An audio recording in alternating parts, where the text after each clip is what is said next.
Hi, my name is Deb Martz, and I'm going to present my paper, Developing Programs to Retain Great Educators. So when I began this journey to get my master's degree, I remember very clearly, it was my first class, about the second week, and I read a statistic that absolutely shocked me. 41.3% of all teachers in the US will leave the profession within the first 5 years. Even reading it right now, it is still shocking to me.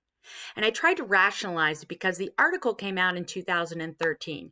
So I thought, well, surely those numbers have gotten better with 7 or 8 years passing.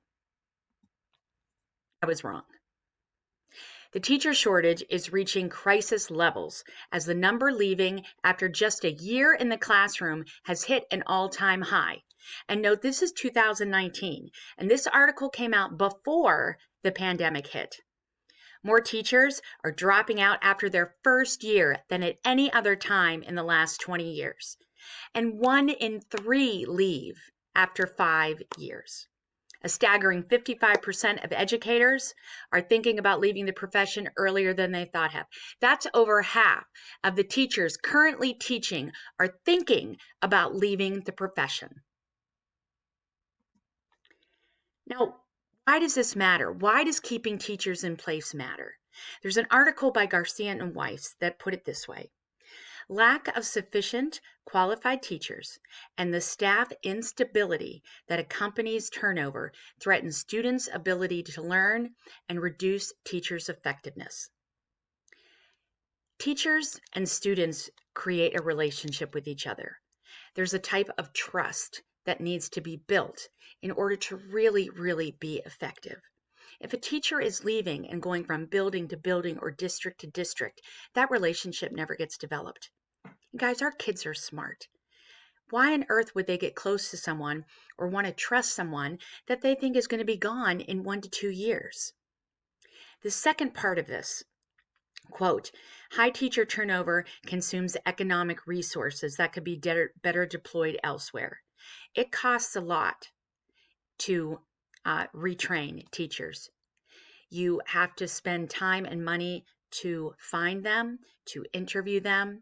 Once they are hired, it's creating all the paperwork, it's creating all of the key cards and business cards and everything that they need. So I'm going to discuss this a little bit further later on, but I want there to be a connection between financial fallout as well as teacher and relationship fallout.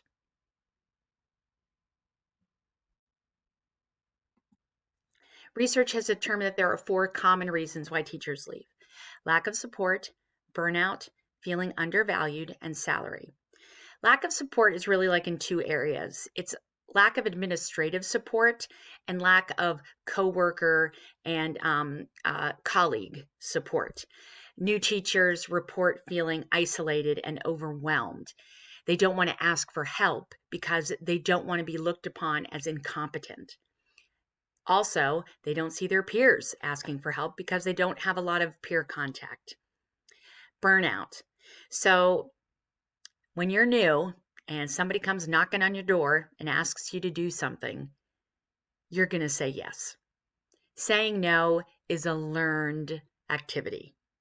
So you're a new teacher, you're already feeling overwhelmed, you're already feeling isolated. So someone comes in and says, will you help at the dance? Will you help at the concert? And you say yes.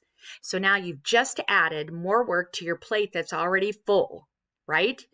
And we all know that once we volunteer, it's almost impossible to get out of it. So over time, you keep adding and adding. Rarely do we subtract. And sure enough, you reach burnout.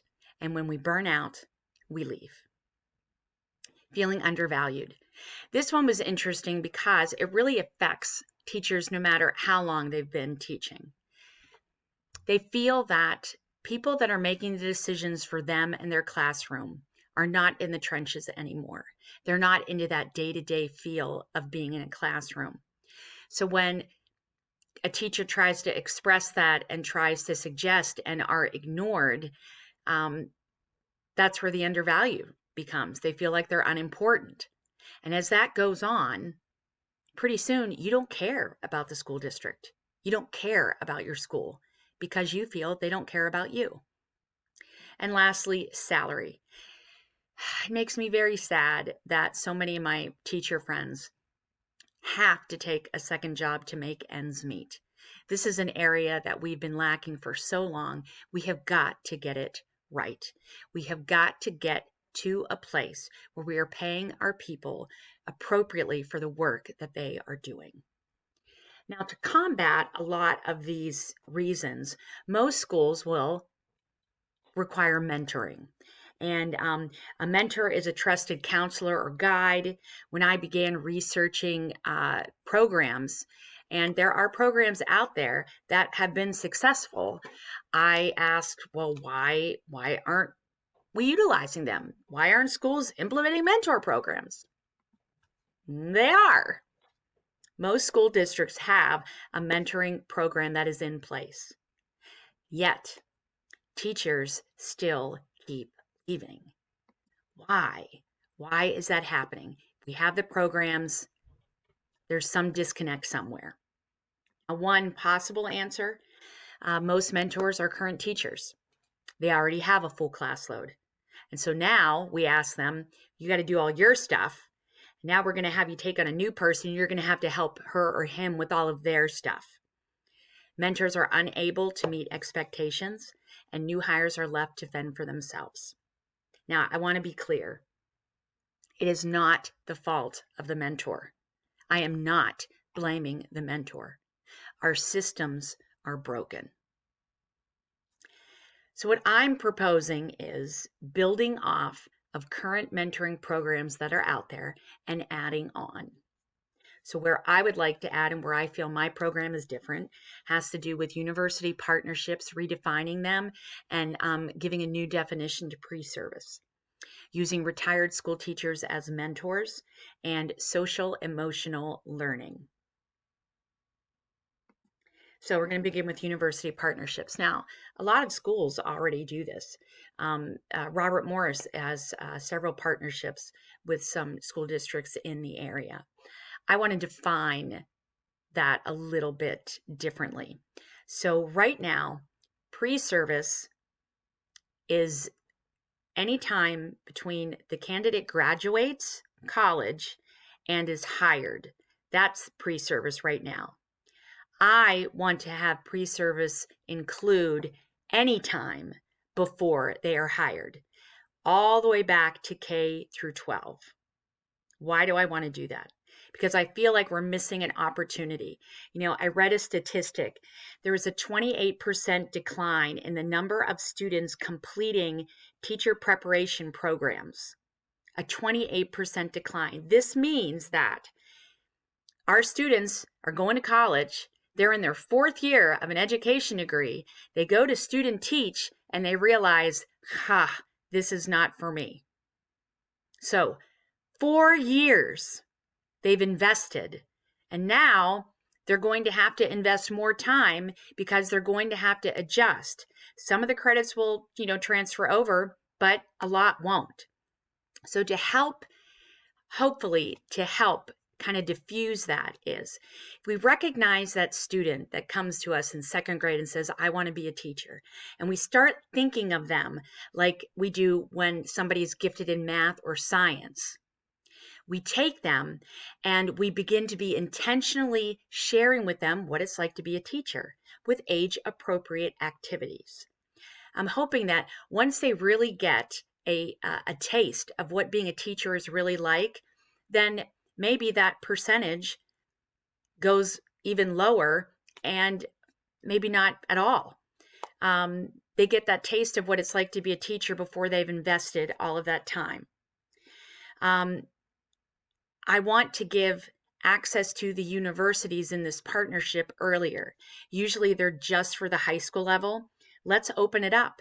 Open it up to middle school. Open it up to elementary school. You start to see that college come in and they start talking about education and being a teacher and the importance of being in that field. And you get that all through your high school and all through your academic career, not just high school. And if we're worried about financial questions as they come up, this is also a great opportunity. If you have a university in your school, they could actually do that with all majors and have that connection from the time when they're little to the time when they are about to choose and go to college. Using retired school teachers as mentors. We already talked about that most teachers are currently teaching. Their plates are already big. Okay, retired teachers will have more time to devote, and not just to one new hire, but to several.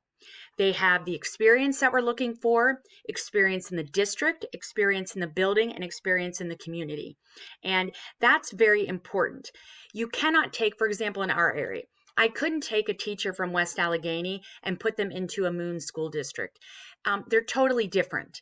And part of the thing that a mentor does is they help to navigate all the nuances that happen in school buildings and districts. How to talk to the principal, how to approach a teacher. And if they haven't been in that building and they haven't been in that environment, they're not going to be very helpful. So then you have two people trying to navigate through all of those things. So just a little caveat to make sure that wherever school building the teacher is going to be mentoring in, they should have experience in that building. There are many resources out there to get in contact with retired school teachers. I know in Pittsburgh, there's an actual Pittsburgh Association for Retired Teachers. There is a Pennsylvania School Association for Retired Teachers, and then there's also a national database. So finding those teachers, the enough candidates should be a fairly simple procedure to at least find the good candidates. Then we have implementing social emotional learning. Now, if you've ever heard of this, when I first heard of it, I was like, oh, great, here we go.